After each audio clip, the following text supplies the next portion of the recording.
पंढरपूर तीर्थक्षेत्र विकास आराखड्यासाठी 413 कोटींची तरतूद केल्याची माहिती सार्वजनिक बांधकाम मंत्र्यांनी पंढरपुरात दिली। सुधारित आराखड्यामध्ये श्री क्षेत्र देहू, आळंदी, भंडारा डोंगर, नेवासा, पंढरपूर तसेच पालखी मार्ग व पालखी तळांवर मूलभूत सुविधा देण्यासाठीच्या कामांचा समावेश केला आहे। अंतिम सुधारित आराखड्यामध्ये पंढरपूर तीर्थक्षेत्र विकास आराखड्यासाठी 413 कोटी 13 लाखांची तरतूद करण्यात आली असून यातील पूर्ण झालेली कामे वगळता अन्य प्रस्तावित कामे तातडीने पूर्ण करावीत असे निर्देश सार्वजनिक बांधकाम मंत्री रवींद्र चव्हाण यांनी दिले।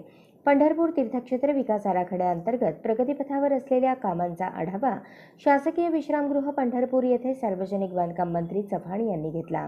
यावेळी खासदार रणजितसिंह नाईक निंबाळकर, आमदार समाधान अवताडे, आमदार सुभाष देशमुख, माजी आमदार प्रशांत परिचारक, उत्तम जानकर, अधीक्षक अभियंता संजय माळी, कार्यकारी अभियंता अमित निमकर तसेच मान्यवर पदाधिकारी उपस्थित होते। या बातमीपत्राचे प्रायोजक आहेत हॉटेल चित्रा एक्झिक्युटिव्ह।